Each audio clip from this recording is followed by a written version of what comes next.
चंद दिन पहले एक लाहौर में हमारे एक टीचर लेक्चर देते हुए गिर पड़े, उनकी डेथ हो गई। इंडिया की एक मारूफ एक्टर शिफाली, उनकी भी डेथ हो गई और कहा जाता है कि कार्डियक अरेस्ट था। अब ये हार्ट अटैक और कार्डियक अरेस्ट, ये क्या होता है, उनमें क्या फ़र्क है? जो कार्डियक अरेस्ट है ना, तो वो पेशेंट की सडनली कोलैप्स हो जाता है। अब हमें रीज़न ढूंढनी होती है। अब पहले तो इम्पॉर्टेंट ये है कि इसलिए हम कहते हैं कि आपकी जो बेसिक पॉपुलेशन है उसको बीएलएस की ट्रेनिंग होनी चाहिए। बीएलएस तो जस्ट एक बेसिक लाइफ सपोर्ट है। इसमें सिंपल बस आपको चेस्ट कंप्रेशंस का और एयरवे मेंटेन करने का तरीका आना चाहिए। बाहर की दुनिया में तो ये पूरी अब आम पब्लिक के लिए भी कोर्सेज होते हैं ना, हमारे यहाँ पे ये चीज़ अभी लैकिंग है।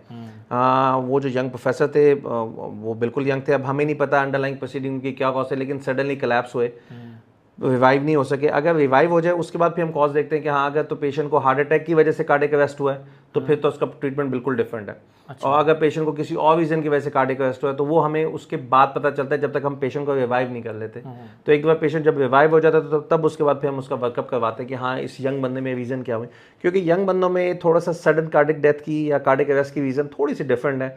अगर थोड़ा सा एज ज़्यादा हो, जो 50-60 प्लस हो, तो उसमें हमें लगता है कि ये जो कार्डियक अरेस्ट है most likely ischaemic heart disease की वजह से हुआ है। जो यंग बंदे उसमें इस्केमिक हार्ट डिजीज़ कम है, लेकिन दिल की और बीमारियां ऐसी हैं जिसकी वजह से सडन कार्डियक अरेस्ट हो सकता है। तो हमें उसके लिए प्रॉपर वर्कअप की ज़रूरत होती है एक दफ़ा जब तक पेशेंट